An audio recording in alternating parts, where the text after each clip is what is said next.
এই ব্লাউজ কে দিয়েছে? ব্লাউজের অধিকারও ছিল সরকার, আমরা যখন খেটি বানাই তাও গেল। এই ফোন কে দিয়েছে? বাপ বিদেশে কষ্ট করে খেটে টাকা পয়সা ইনকাম করে ফোন একটা পাঠাইতেছে বিদেশ থেকে, অনেক কষ্ট করে এয়ারপোর্টে আনতেছে, আবার লেগেছে ট্যাক্স। লেগেছে না লাগে নাই? আবার ট্যাক্স, এই শীতে আবার সেই ওই দেশে অন করিল না, এই দেশে আবার অন আসছে না, আবার যশোরে নিয়ে যেয়ে খুলতে যেয়ে আবার সেই মিস্ত্রি দিয়েছিল কত টাকা।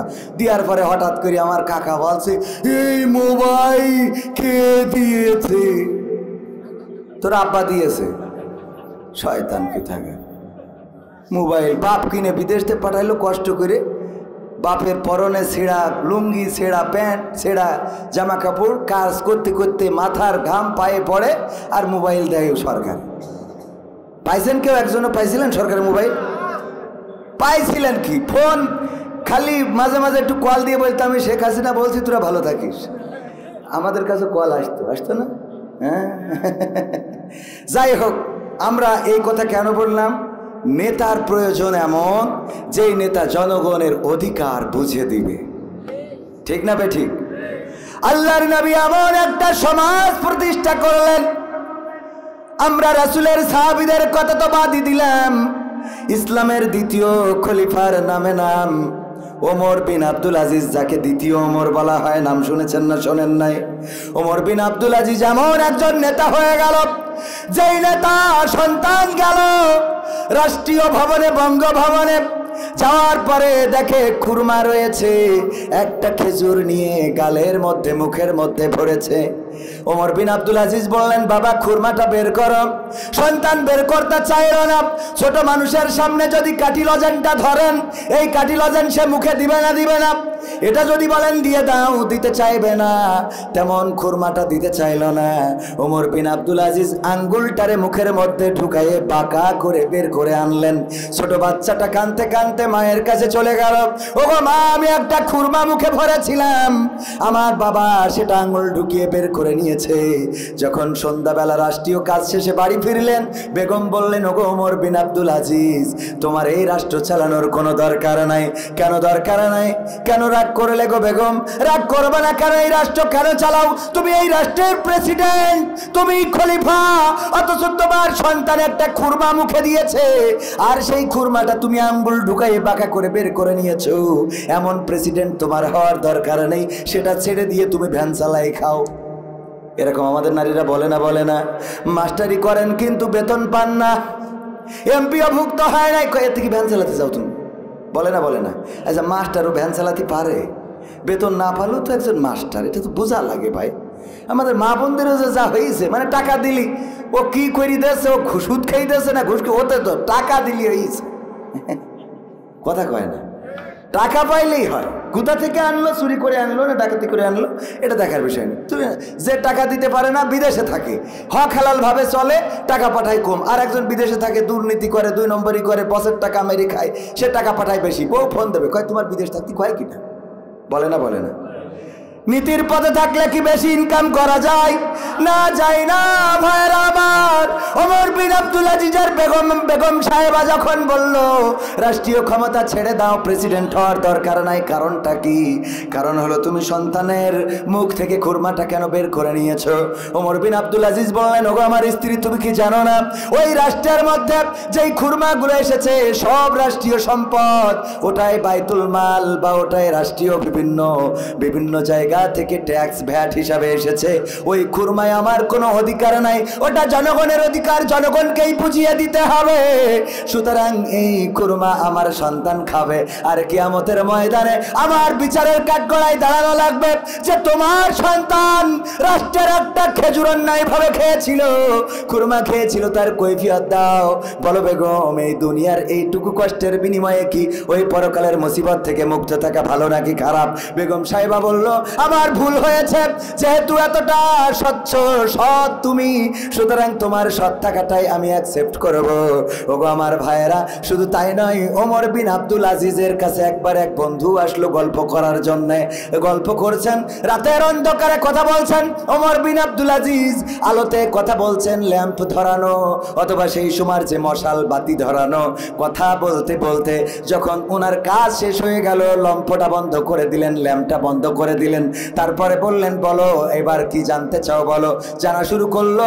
এবার যখন পরিবারের কথা তুলেছেন বন্ধু, ওই সময় আলোটা বন্ধ করেছেন। আমি ভুল বললাম, কাজ শেষ নয়, যখন রাষ্ট্রের খোঁজ খবর নিচ্ছিল তখন ল্যাম্পটা জ্বালানো ছিল, কিন্তু যখন পরিবারের খোঁজ খবর নেওয়া শুরু করলো ল্যাম্পটা বন্ধ করে দিল। ওমর বিন আব্দুল আজিজ ল্যাম্প বন্ধ করার পরে বন্ধুটা বললেন, ওগো বন্ধু, এই অন্ধকারে ল্যাম্পটা বন্ধ করলেন কেন? ওমর বিন আব্দুল আজিজ বললেন, ওগো আল্লাহর বান্দা, তুমি কি জানো না যে ল্যাম্পটা জ্বলছে, এটা রাষ্ট্রের ল্যাম্প। এই ল্যাম্পটা আমি জ্বালাচ্ছিলাম, যতক্ষণ তুমি রাষ্ট্রের খবর নিয়েছো ততক্ষণ ল্যাম্পটা জ্বলেছে, অধিকার ছিল। কিন্তু যখন তুমি জিজ্ঞেস করেছো আমার বউ কেমন আছে, বিবি কেমন আছে, বাচ্চা কেমন আছে, বাড়িতে আমরা সবাই কেমন আছি, তখন চিন্তা করলাম আমার ব্যক্তিগত খবর বলার জন্যে রাষ্ট্রের কেরাসিন পোড়ায় আলো জ্বালানোর কোনো অধিকার আমার নাই। আল্লাহু আকবার। এই নেতা এখনকার জামানায় আছে না নাই? আছে? কয় নেই? আমি দেখাই দিচ্ছি, একটা দেখাই দিই। মুহাদ্দিস আবু সাইদ মোহাম্মদ শাহাদাত হোসাইন নাম শুনেছেন? বাড়ি কোথায়? বাঁকড়ায় বাড়ি। 6 শতক জমি, ভাইয়ে কয়জন? 6 জন ভাই, 6 জন। বাড়িটাও হলো 6 শতক ভিটার উপরে। লেখাপড়া করেছেন, বড় হয়েছেন, কামিয়াবি দান করেছে আল্লাহ রাব্বুল আলামিন। এমপি হওয়ার আগে চেয়ারম্যান ছিলেন, জানেন না? জানেন না? চেয়ারম্যান থাকাকালীন তখন নদী পথে যাতায়াত ছিল, কপোতাক্ষ থেকে বাঁকড়া, জিকরগাছা থেকে বাঁকড়া, কপোতাক্ষ দিয়ে যাতায়াত, মনে আছে না নাই? মুরব্বীদের মনে থাকতে পারে। আমিও আমার ছোট বোন, আমার মেজে বোনকে যখন বিবাহ, আমার বাবা বিবাহ দিয়েছিলেন, নদী পথে যাতায়াত ছিল, চৌগাছা থেকে মাসি টলারে যেতে হতো, 4 টাকা করে ভাড়া নিত। ওই টলারটা বন্ধ, যেখানে নামতে চাইতাম ঘাটে ঘাটে স্ট্যান্ড ছিল, তখন রাস্তা পাকা ছিল না, এই টলারে যাতায়াত ছিল কপোতাক্ষ থেকে। আপনার কোথায়? বাঁকড়া যাতায়াত ছিল। আবু সাইদ যাচ্ছেন, রমজানের মাস, রমাদানের মাস, এই রমাদানের মাসে ইফতারির জন্য আবার কিছু উপঢৌকন এই জাতীয় অনেক সময় রাষ্ট্র থেকে আসে, সৌদি আরব থেকে পাঠিয়ে দেয়, যারা গরিব তারা খা, তোরা তো গরিব, পান্তা ভাত খাইস, এরকম পাঠায় না? পাঠায় না? ওরা তো গরিব, আমরা গরিবের জন্য পাঠাই। আবার সৌদি আরবের কথা যেহেতু এসে গেল, আমার সৌদি আরবের বিপক্ষে বললে তো আবার আমার আহলে হাদিসের ভাইয়েরা খেপে যায়। আমি মালয়েশিয়ায় সৌদি আরবে উমরায় যাওয়ার পরে আমার এক আহলে হাদিসের ভাই আমার বলতেছে, আপনার এখন আমি ধরাই দেব। কেন ধরাই দেব? কারণ হলো আপনি সৌদি আরবের রাষ্ট্রের বিরুদ্ধে কথা বলেছেন। কি বলেছি রাষ্ট্রের বিরুদ্ধে? আমি বলেছি শয়তান মুক্তি পেয়ে কোথায় গেল? আগে সৌদি আরবে এসেছে, কারণ একদিন আগে ঈদ হয় ওখানে, ঠিক না বেঠিক? আচ্ছা, এই কথাটা কি ভুল বলেছি? একদিন আগে যেহেতু ঈদ হয়ে যায়, তাহলে শয়তান একদিন আগে ওখানে ছাড়া পায় না? একদিন আগে তো সৌদি আরবে আসে।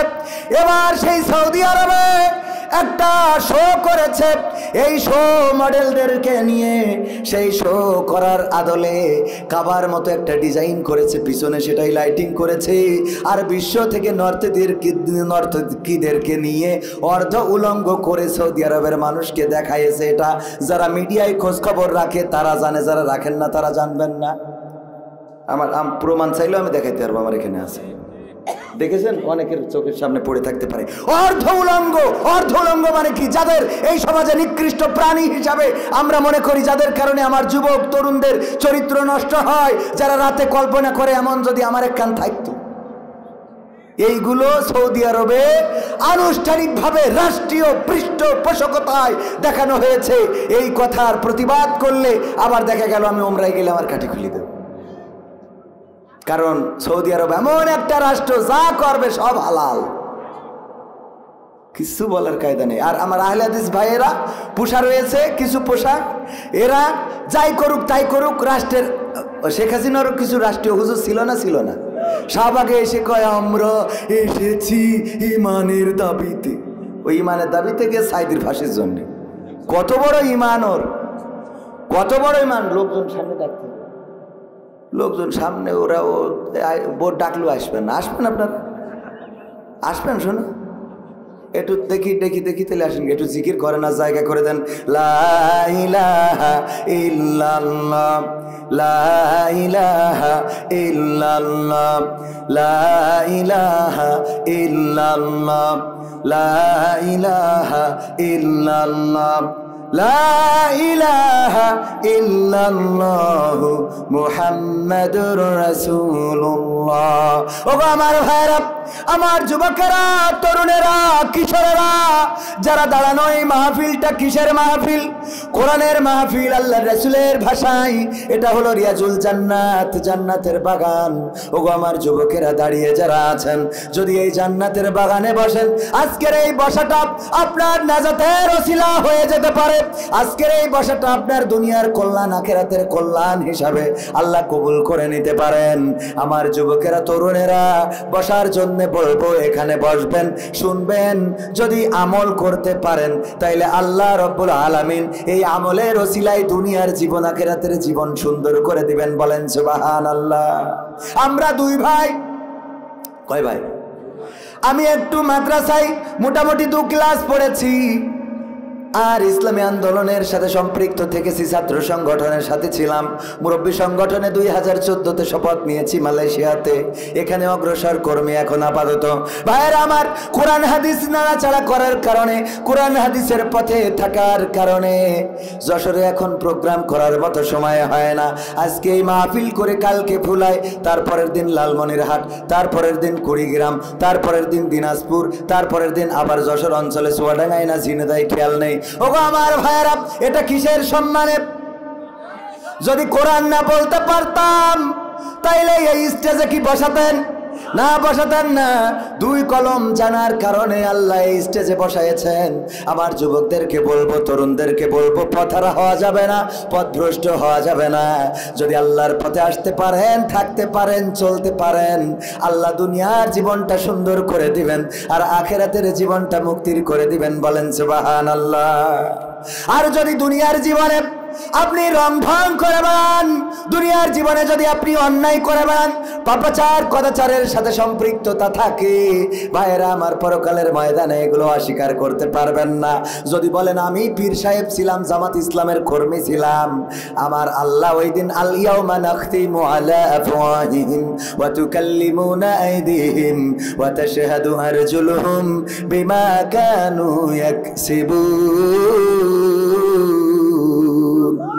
আমার আল্লাহ বলছেন ওই দিন আমি তোমাদের মুখে আঠা লাগিয়ে দেব, তোমাদের জবানটা বন্ধ করে দেব, তোমাদের হাতের জবান খুলে দেব, তোমাদের পায়ের জবান খুলে দেব, তোমাদের হাত আমার সাথে কথা বলবে, তোমাদের পা তোমাদের কৃতকর্মের সাক্ষ্য দিয়ে দেবে।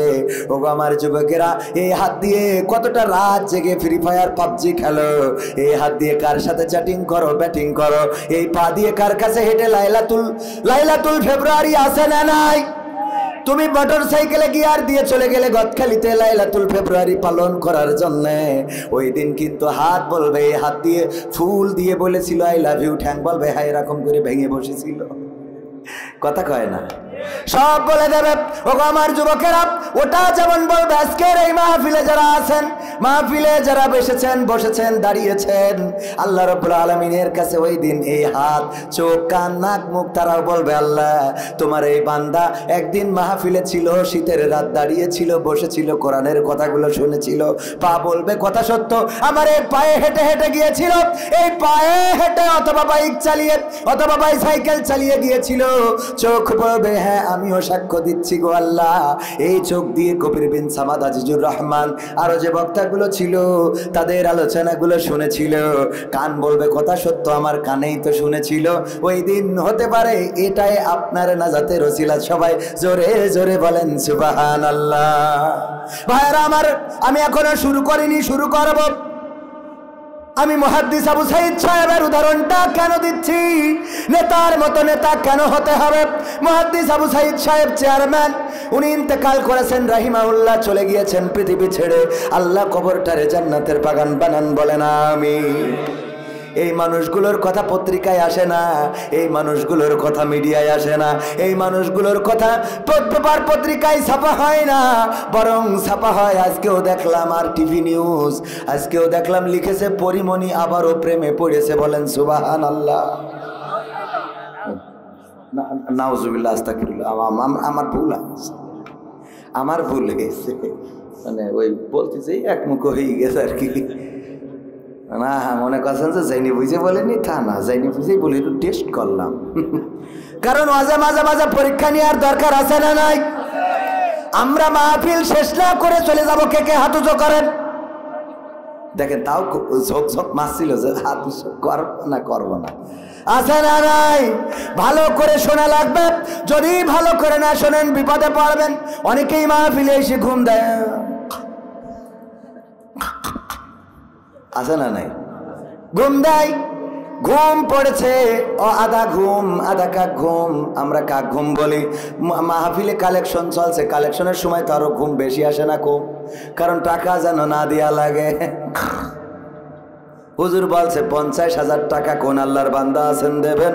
একটু হাত উঁচু করেন। যদি 50,000 টাকা দেন, বাপ মরি গেলি জান্নাতে যাবে, মা মরি গেলি দোতলায় থাকবে। কত রকম আমরা বলি না, আমরা কত রকম আশার বাণী শুনাই, সুর দিয়ে দিয়ে বললো বাবা রে, মা নাই বাবা নাই, 50,000 টাকা কি দিয়া যায় না? আমি দোয়া করে দেব মুসাফির মানুষ, যদি দাও তোমার মা বাবা জান্নাতে থাকতে পারে। এত সুন্দর করে সুর দিয়ে বলার পরেও কেউ রাজি হয় নাই, কারণ কৃপণ আল্লাহর ওলি আছে না নাই? ওদের যত সুর দিয়ে বলেন, যত ভালো করে বলেন, ওদের মনটা গলে না, মনটা পাষাণ পাথর হয়ে গেছে। ওই যে আল্লাহর বান্দা ঘুমাচ্ছে, হঠাৎ করে হুজুরির হয়ে গেছে রাগ, এতক্ষণ ধরে ওয়াজ করলাম না, দেখি কোনো শব্দ করে না, কেউ হাত তো তোলে না। এবার ওয়াজ করা বাদ দিয়ে ধমক দেওয়া শুরু করেছে। এই 50,000 টাকা দেওয়ার মতো কে আছেন? হাত উঁচু করেন। ও ঘুমিতে উঠে পরে বলছে যে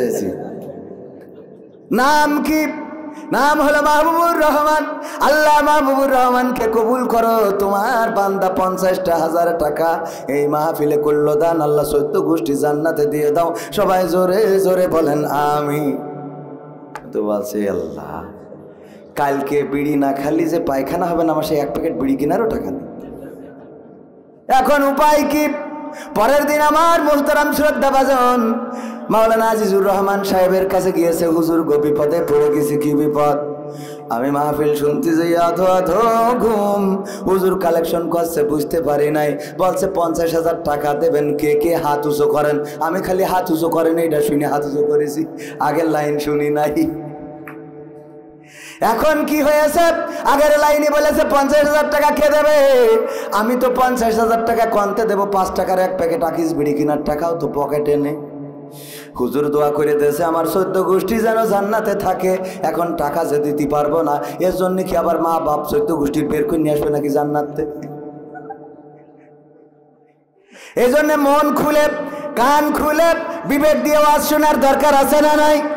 শুধু আমার কথার কারণে না, আল্লাহ রাব্বুল আলামিন কোরআনে বলে দিয়েছেন, ওয়াইযা কুরিয়াল কুরআনু ফাসতামিউ লাহু ওয়া আনসিতু লাআল্লাকুম তুরহামুন।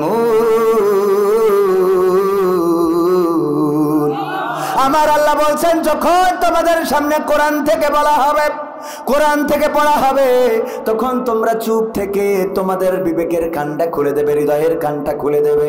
উপরের কান দিয়ে শুনবে না, কারণ উপরের কান দিয়ে এক কান দিয়ে শোনার, এক কান দিয়ে বের করে আছে না নাই? কিন্তু হৃদয়ের কান দিয়ে যদি কেউ শোনে তাইলে সেটাই শোনা হয়। এই জন্য হৃদয়ের কান দিয়ে শুনবে, যাতে করে তোমাদের উপরে আল্লাহর রহমত বর্ষণ হতে পারে। সবাই জোরে জোরে বলেন সুবহানাল্লাহ। সুতরাং হৃদয়ের কান দিয়ে শোনার দরকার আছে না নাই? ভাইয়েরা আমার, আবু সাইদ সাহেব চেয়ারম্যান থাকাকালীন খুরমা নিয়েছেন, জিকরগাছা থেকে যাচ্ছেন নদী পথে, নৌকায় উঠেছেন, ইফতারের সময় হয়ে গেছে, মসজিদে আজান দিচ্ছে, আল্লাহু আকবার আল্লাহু আকবার, আজান দিয়ে দিয়েছেন। মুহাদ্দিস আবু সাইদ ওই নদী থেকে গাড়ো করে পানি নিয়ে ইফতার করলেন। আল্লাহুম্মা সুমতু লাকা ওয়া তাওয়াক্কালতু আলা রিজকিকা ওয়া আফতারতু বিরহমাতিকা ইয়া আরহামার রাহিমিন। আবার এটা পড়লি অনেকেই বলে বেদাত। কে আরবিতে একটু দোয়া করলাম তা বেদাত হইল কি? সব বেদাত। তা দাঁত কোনটা? কিছু করলেই বেদাত। আগে নারকেল হলেই প্রথম নারকেলটা মসজিদে দিত না? প্রথম লাউ, প্রথম ফসল, মুরগির বাচ্চা, শুনলাম যে এগুলো দিয়া নাকি বেদাত। মানে বেদাত বলতে বলতে এখন ইবাদতই বন্ধ হয়ে গেছে। ঠিক না বে ঠিক? মা বাবা মারা গেলে একটু দোয়া করতো, দোয়া করলি জান্নাতে যাক আর না যাক সে আল্লাহ বুঝবে না, তা তুই বেদাত বলিস কেন? কথা কয় না? জান্নাতে গেল না গেল সে আল্লাহর দায়িত্ব, তোর এত অসুবিধে কেন? এইগুলো হইল শয়তানের পাকা দালাল। যখন সৌদি আরবে তাকে নাকি ধিনতা আধা ন্যাংটা হয়ে কাবার আদলে স্টেজ বানায় তার সামনে শুয়ে গড়াগড়ি করিয়ে কনে কি আছে দেখাচ্ছে, তখন বেদাত বলে না। আমার দেশের মানুষ আমল করতে গেলি বেদাত। ও এবার ঠিক বললেন না তো জোরে, কারণ হুজুর যখন বলিস তাহলে মনে হতেও পারে আমাদের মধ্যে এই না অবস্থা। এই জন্য কিছু মাদ্রাসায় আছে ছাত্রীদের বলে যদি তুমি আমার সাথে না আসো তা জান্নাতে যেতে পারবা না। তাও তো আপনারা নাউজুবিল্লাহ বললেন না, এও মনে করেন তাহলে এটাও মনে হয় ঠিক আছে।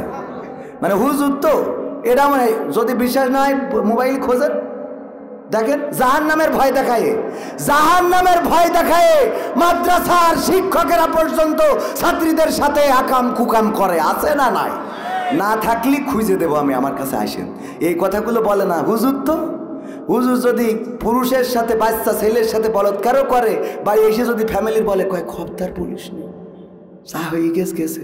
ওরে আল্লাহ, এইগুলো বলে বলে এই অপরাধগুলো প্রমোট করা হচ্ছে। মানে না না মানে সত্য কথা বলছি, এগুলো বলে না বলে আজকের যা ইচ্ছা তাই করে যাবে, তার মানেটা কি?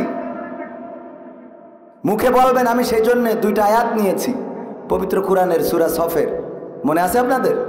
61 নম্বর সূরা 28 নম্বর পারা 2 এবং 3 নম্বর আয়াতে আল্লাহ বলছেন, ইয়া আইয়ুহাল্লাযীনা আমানু লিমা তাকুলুনা মা লা তাফআলুন। ও ঈমানদাররা, এমন কথা বলো না যা তোমরা কাজে পরিণত করো না। কার কথা? পরের আয়াতেই বলছেন, কাবুরা মাকতানি ইনদাল্লাহি আন তাকুলু মা লা তাফআলুন। এটা আল্লাহর কাছে অত্যন্ত অপছন্দের, অত্যন্ত ঘৃণার, অত্যন্ত ক্রোধের যে তোমরা যা মুখে বলো তা কাজে করো। এরকম মানুষ আছে না নাই? বললো যে পালাবো না, প্রয়োজন হলে ফখরুলের বাসায় গিয়ে উঠবো। আমি ঠাকুরগাঁও যেয়ে দেখি না ওর বাসায়ও নেই। তাহলে কথা যা বললো কাজে তা করিছে? বলেন কত বড় শয়তান। কথা যা বলে কাজে তা আছে না নাই? আবু সাঈদের এই ঘটনাটা বলেই শুরু করব। ভাইরা আমার, মুহাদ্দিস আবু সাঈদ রাহিমাহুল্লাহ যাচ্ছেন নৌকায় চড়ে। তখন নৌকায় চড়া জায়েজ ছিল না। এখন কিন্তু জায়েজ নেই। এখন গোপনে গান গায়ো, আমার দরদি আগে জানলে তোর ভাঙা নৌকায় চড়তাম না, ভাঙা নৌকায় চড়তাম না, আর এই বিপদে পড়তাম না। ওরে বর্ডারেতে খাইলাম ধরা, ছাড়াইনোর লোক তো পাইলাম না। আগে জানলে তোর ভাঙা নৌকায় চড়তাম না। ঠিক না বেঠে? ভাঙা নৌকায় আজকে দেখেন যারা ট্রাইব্যুনাল বানিয়েছিল বিচার করার জন্য, ওই ট্রাইব্যুনাল যারা বানিয়েছিল, যারা ইন্ধনদাতা ছিল, আজকে দেখলাম সবগুলো ওই ট্রাইব্যুনালের আদলে বিচার হচ্ছে। পরের জন্য যদি খানা খোসো রে, সেই খানায় তুমি পড়বা মনে রেখো রে। পড়া লাগে না। ষড়যন্ত্র করেছিলেন, আল্লাহ বললেন ওমাকারু ওমাকার আল্লাহ আল্লাহু খায়রুল মাকিরিন।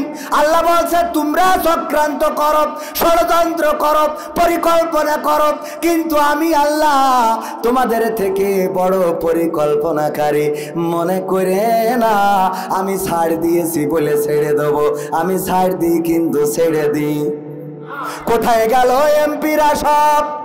কোথায় গেল মন্ত্রীরা সব? কোথায় কাদের কাকা?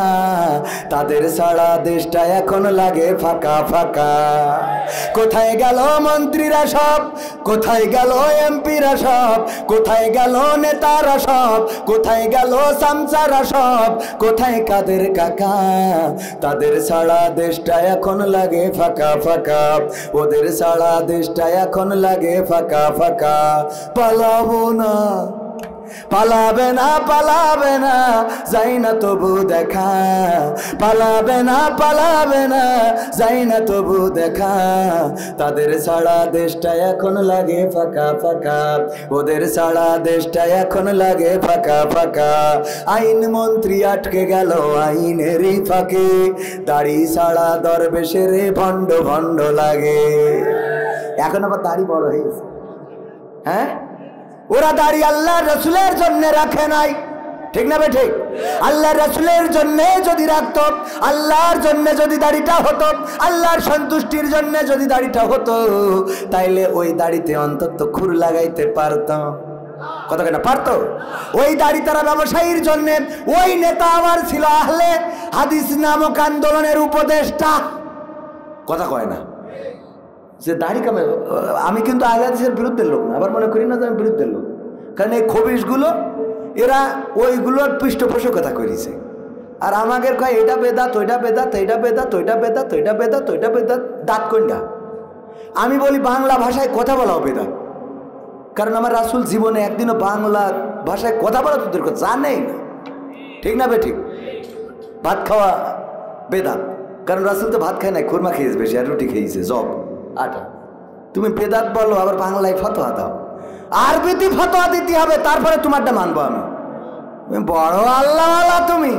একজন ঘড়ির মেকার ছিল আলবানি, তিনি অসংখ্য হাদিসকে জাল জয়ীফ বলেছেন, তিনি কিন্তু ঘড়ির মেকার ছিলেন। ও আলবানির মানতে পারো, আর আমরা যখন ইমাম আবু হানিফার মানি, শাফির মানি, তখন তোমাকে চুলকাই খেয়েছেন। কথা কয় না।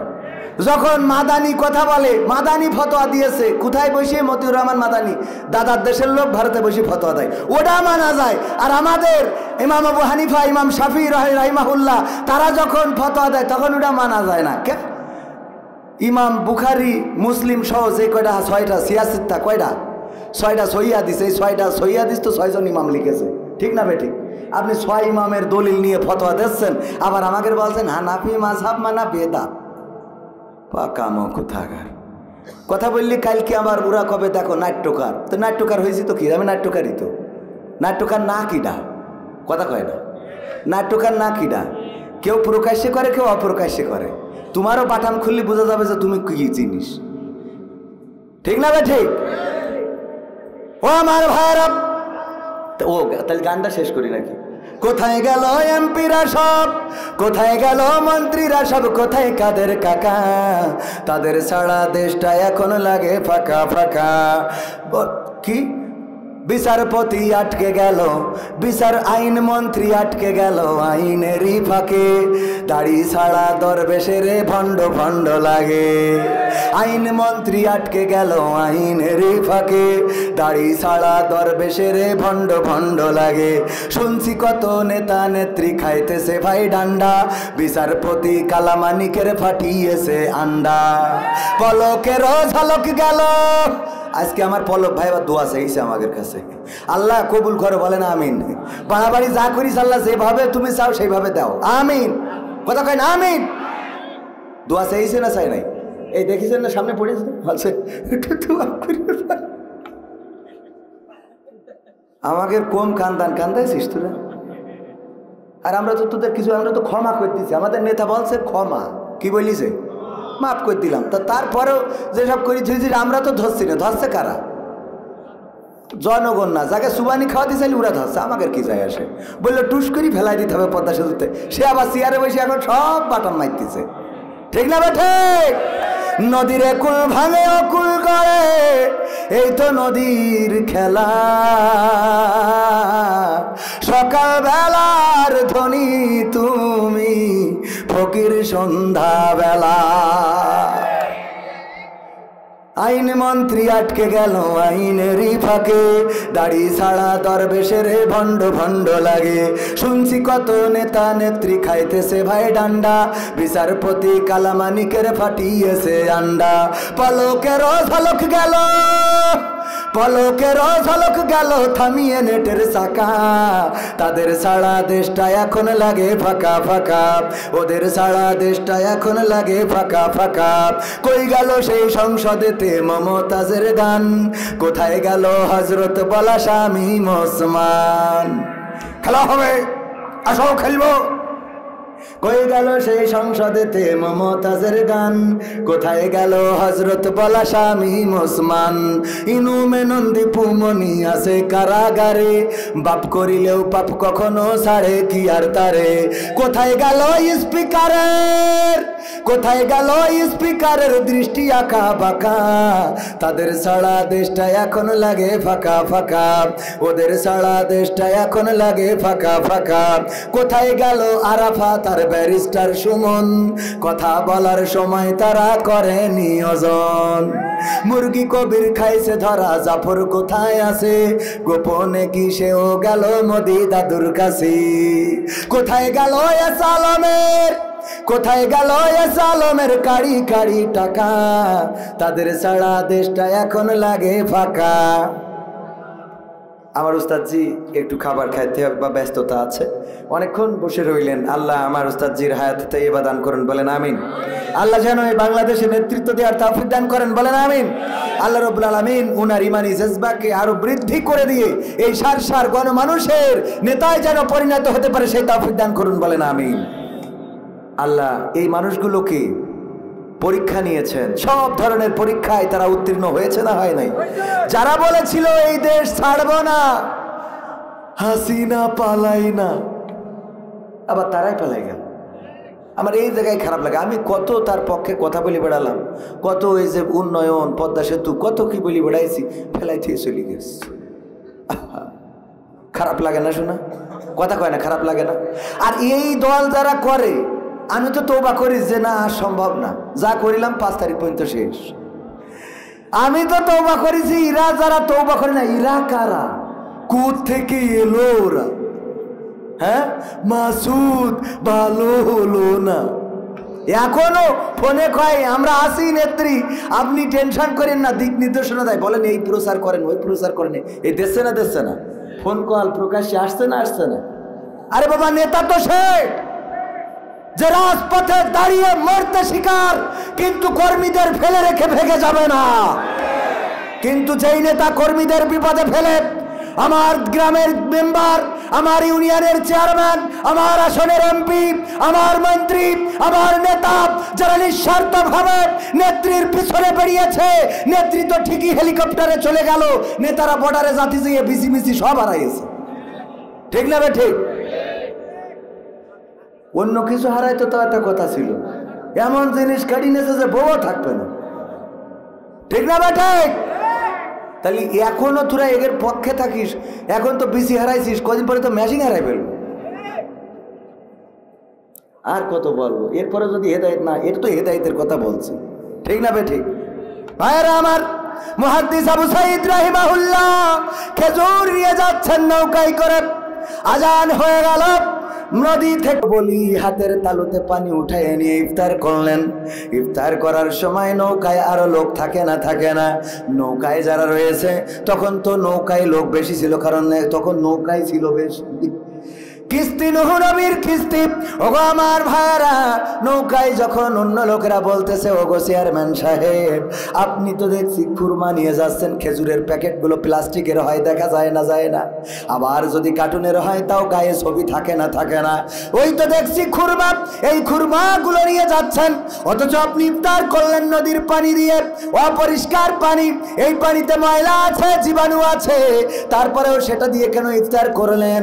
আপনি যদি এখান থেকে 2টা খুরমা বের করে নিয়ে ইফতার করতেন, তাইলে ইফতারটাও হয়ে যেত, আবার সুন্নাতটাও আদায় হয়ে যেত, কারণ ইফতার খুরমা দিয়ে ইফতার করা সুন্নাত, বলেন ঠিক না বে ঠিক? জানেন না জানেন না, অনেকেই বলে পেয়রা দিয়ে ইফতার করেন, আমরা পেয়রা দিয়ে করবো না, করবো কি দিয়ে?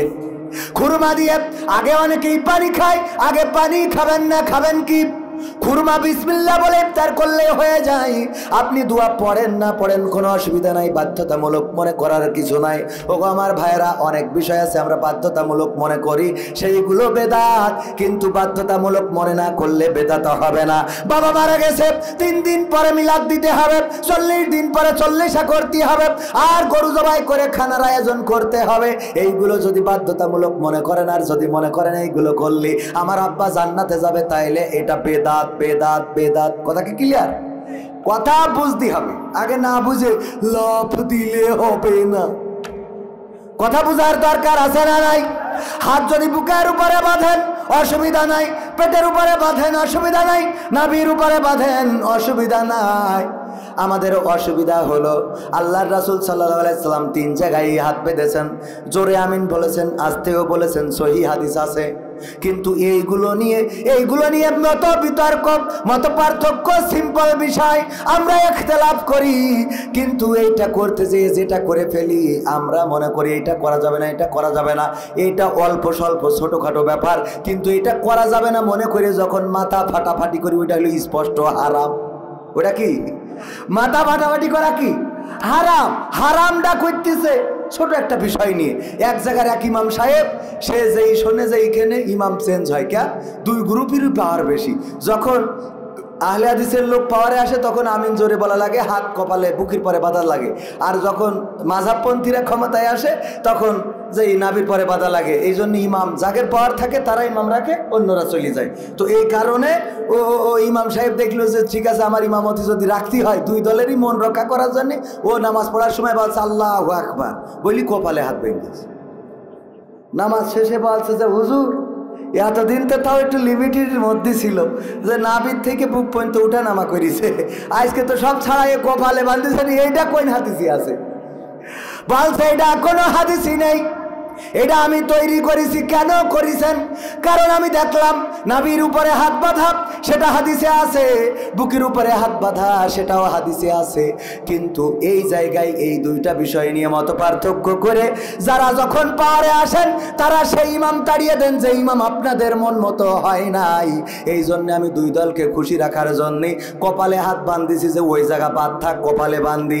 আর এর আর একটা কারণ হলো আমার বুঝা শেষ, আমাদের নাভি অথবা বুক এটা মেন ফ্যাক্ট না, আমাদের সমস্যা হলো কপালের। এই জন্য আগে কপালে হাত বেঁধে ঠিক করছি, ঠিক না ভাই? ঠিক।